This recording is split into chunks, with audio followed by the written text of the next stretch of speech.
Generally, my grandson, Kevin, then aged 11 or 12, loved any task that I gave him to do. He made a small amount of money, and it was usually involving tools and equipment, and he usually was learning something new and excited about that. But the task I had given him on this particular day, he did not take well to. He started off to do the job, but I noticed he didn't have his usual enthusiasm and would stop and start and, well, more stand and stare. And you're probably thinking, well, I asked him to shovel manure or move dirt or something like that, but actually what I had asked him to do was to cut back to the ground all the perennial plants in the yard. He really was dawdling and avoiding, so I went to inquire and to instruct, of course, isn't that what we do? And it was then that I noticed he looked horror-stricken when I began to cut some of the perennials level with the ground. Finally, he said, "Grammy, those plants are beautiful, and they're growing, and they're pretty, and they've been growing all summer. Why on earth do you want to destroy them?" And aha, it was then that I came to understand his reluctance and concern. So I explained to him that the clipping and the pruning would help them to conserve their energy during the winter, and that the pruning, in fact, would help them to blossom even more beautifully in the spring. He was amazed, and never being able to pass up an opportunity to pass on grandmotherly wisdom, I thought this seemed a good time to talk to Kevin about the process of change and how we sometimes need to rid ourselves of excess, outworn external things in order to go inward and become ready for new growth and transformation. And I told him about the emptying process, and it is what nature does, especially in the autumn season, and that there are really important lessons to be learned from nature. As an aside, I find it really interesting that his job today is at a very large nursery that plants seasonal flowers that are sold at Market Basket, Home Depot, Lowe's, among other places. He is learning the cycle of change that is demonstrated daily through the natural process of growing, tending, harvesting, and return. And I was reminded of this story and that letting go process as being necessary for change when last week I was cleaning out stuff for storage and for the sale of the house. It was hard, and many of you know that. You know that too. You find it hard to let go of old stuff, the attachment to stuff, mismatched plates, old notebooks, folders of old writings and books long read, and now needing to find another place was constantly a challenge and on my mind. But I know, and as we are reminded of over and over, if we do not let go of, if we do not lop off some of the old, there will not be room for the new. It is not an easy process to undertake, but I do believe that emptying is necessary for spiritual growth and transformation. The writer and mystic Matthew Fox explored 4 paths of life, which he thinks are the natural and normal parts of the cycle of life. And those are explained in great detail in his book, Creation Spirituality. He writes that there are cycles and circles, not stages, not steps. That these cycles and stages are part of our becoming and our being spiritually healthy beings. And they are the via positiva, via negativa, via creativa, and via transformativa, or awe, release, creation, and interdependence. The one I want to explore in relation to change as letting go is via negativa, the path of the negative. I believe adopting this philosophy, not of negative, but of release, will help us to learn how to respond to change. Incidentally, I learned that the verb believe can also be translated as to let be, to let go. That's a twist on the usual way of believing, isn't it? How many of us are told that to believe we had to have faith in the words of others. We had to come to see that their words, their way of fashioning the world could provide us with faith. But truth be told, I like to imagine that believing is letting go and being open. A letting go of preconceived notions and ideas, perspectives. Believing is not letting someone else build my worldview, although I must and I can choose to remain open to other notions and ideas, perspectives, in order to awaken some new in me. And Matthew Fox states, essentially what the via negativa is about learning receptivity. Everything that is receptive must and ought to be empty, he said. And Fox proposes that we cannot let go, we cannot have new beliefs when we are full of doctrines and teachings that have been poured into us as if we were incapable of making those decisions ourselves. And this is one of the gifts of Unitarian Universalism. Each of us can and is encouraged to forge in their own heart and mind the spiritual growth that leads us to and through a free and responsible search for truth and meaning, so that in community, with community, we can build a beloved community, learning, loving, and living into being. And living into the mystery and emptying and letting go is a path towards self-discovery, one that Unitarian Universalism is fully suited to offer. I hope you have found that here, and if not, let's find a way to make it be. Yet letting go is frightening. How many of you remember learning to float? Staying still and just moving enough to stay on top of the water, that didn't come easily. The sensation and imagining that I had, that we could sink was pretty hard to control. But do you remember that very moment when you just laid back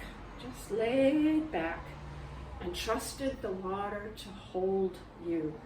No movement, just utter stillness, a blessed silence. And that's what I remember occurring when I can give in to that vast nothingness, that unknowingness. I don't meditate well. I have a very hard time just sitting, but I have heard it said by those who do meditate that letting go into nothingness is a time when they found their spirit most receptive to things. And if spiritual growth is to be attained, I guess I better become more adept at meditation and at letting go, believing that I can grow if I am more open to trying to be part of the process of letting go. Letting go is so essential when we learn to realize that it is not letting go of things that are important, but it is letting go of the attitude toward things, says Matthew Fox. What do you think about that? Not letting go of things that are important, but letting go of the attitude toward things. Personally, I can recount far too many times when my ego, my desires, my wants were wedded to a particular outcome. For example, something as simple as wanting a family outing to go a particular way and it going another. And then more recently packing up and letting go of items, making decision to let go of items that no longer make my heart sing, or letting go of thoughts as complex as the theological gymnastics I used to engage in pleading with, bargaining with a higher power, I guess, to allow something to happen the way I wanted if I acted in a certain way. I had to learn how to let go of that. Because certainly my view of God has changed significantly since that young age. I no longer look upon an outside source. I no longer depend on a force defined or designed or taught to me or what God is or should be. And I certainly no longer believe that God that the spirit that I believe is sustaining us is here to answer my wants and needs and my ego. And the God, goddess, divine, mystery, source of love and life that I hold in my heart and mind and being is so much bigger than a wish-granting being or as anything else anyone else has ever tried to get me to accept. Plus the universe. I've come to understand the universe is more mysterious and more awesome than I can ever envision. And I don't want to limit the potential by attaching my wants to anything. And I also found that once I was able to let go of younger visions, that I could let go of other things, like mistakes I have made. Though I am sorry, and I truly am sorry for any pain or suffering I might have and did cause to others. Those mistakes are experiences that make me who I am today. Yet sometimes I find myself holding on to mistakes that I made, holding on to past misdeeds, holding on to unhealthy wants, desires, needs, relationships, all that keep me from moving forward. All to keep me from avoiding the hard work of letting go to change, because change is hard. And sometimes holding on to past things or thinking helps me avoid the fear of the future, the fear of letting go, the fear of the unknown. And yet I know that all that letting go is necessary for change to occur. And when I can be honest with myself and when I can find helpers to be with me through those scary and tough times, well, new opportunities do appear. Now, in his creation-centered spirituality, Fox states again that emptying is needed as part of the deep and fruitful journey. There can be no creativity or new creation without the via negativa. Without letting go and emptying and sinking into the nothingness, floating with the universe, we do not grow spiritually, personally, socially, institutionally. And I propose as well that unless we are willing to be emptied of preconceptions, of judgments, of our holding on to no longer workable images of this nation, we need a new vision. Unless we are willing to let go of this image that we have, we will not get to the deepest levels or places to start the discussions about how our society is broken, specifically around the issue of race. And to see Facebook discussions with broken relationships, to hear opinions expressed that are not based in compassion is heartbreaking. I care deeply about the relationships that have been damaged, and I care deeply about the communities that mourn. I care deeply about people who have no caring place to express their feelings and be heard.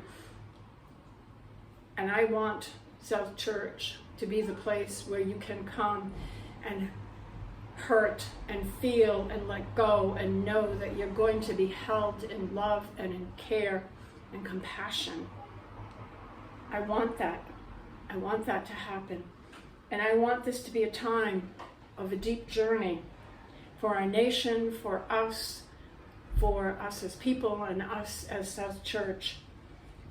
A journey to a new creation. I want that to happen. So letting go of change is not blind submission to guilt or shame, not a loss of selfhood, not a loss of purpose and meaning.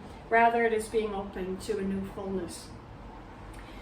And if we try to fill our lives with too much food, too much drugs, too much friends, too much frills, too much commercialism, there is no room to let in the more positive things.